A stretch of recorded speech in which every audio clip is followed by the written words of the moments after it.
Hey, ladies and gentlemen, this is Carmine Sabia for Explain America, and Greg Gutfeld just went off on live TV. Before we get started, please make sure you like, comment, share, and subscribe. Those little things really help us out, and they help our channel continue to grow.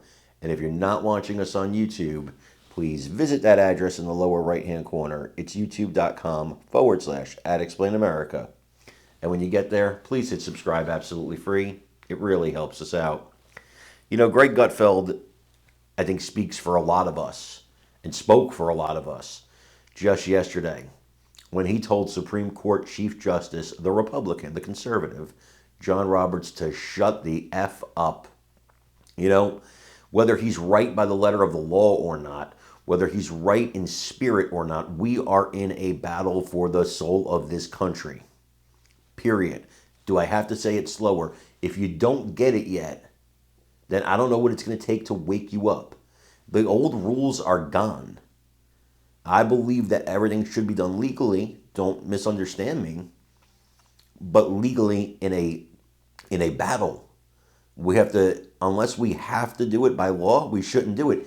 So we can legally impeach judges, and that's what Brandon Gill and a few other representatives are trying to do. These activist judges, over 600 district court judges who all of a sudden think that they are the president of the United States, trying to take the power away from the executive branch. Judges who aren't even mentioned in the Constitution. Their job was created by the Supreme Court in the early 1800s. These are judges that aren't even in the Constitution. And they're trying to take power from the executive. The three co-equal branches of government are supposed to be the president, the legislature, and the Supreme Court. That's how it's supposed to be. And then there was, of course, the authority to create other courts, because you can't have everything litigated at the Supreme Court.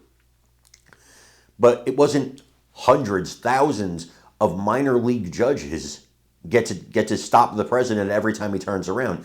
And they're doing these cases in places like D.C., in circuits where they know they're going to get liberal activist judges, and they're going to get the decision that they want. That's where these cases are being held. So when these people come on TV talking about the letter of the law, please spare me. And so when Chief Justice John Roberts talked about, well, you know, it's not good. It's an attack on the legal system to try to impeach judges. No, you're wrong. You're wrong, Justice Roberts. I'm sorry, but you're wrong. I respect you, but you're wrong. Greg Gutfeld, he was a little less than respectful when he spoke to you. I want you guys to watch this and let me know what you think in the comments. And they're on the wrong side of it, including on this one. And the other thing I would like to point out is there's a lot yesterday on X and maybe also on the shows today. I didn't see all of them, but that President Trump is utilizing this Aliens and Sedition Act from 1798, and how dare he do that. But think about what Joe Biden tried to do to defend himself in forgiving student loans. He used the HEROES Act, and that was specifically written to deal with student debt around wartime. And he tried to say that COVID was a war.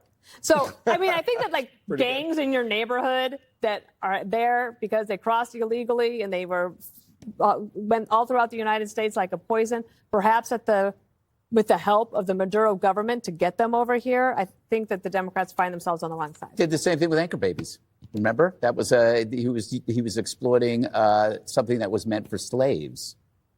I don't know. Okay. I think we should defer to our chief. Oh, wait, yes. Thank you. Our chief legal analyst, Greg Gutfeld. Oh, yes. Well, I'm glad you asked me that question. Look, John Roberts says it's not appropriate. It's not an appropriate response to when you disagree with the judge. And it is really a surprise to me that Trump doesn't follow the appropriate protocol when there are rapists and murderers invading our country. Maybe a guy in a robe in D.C. can follow all the protocols, but Trump is the effing president of the United States who protects 300 million plus people. He is a leader who does not have the luxury of opening up his little books to read, oh, my God, maybe he didn't do it the right way.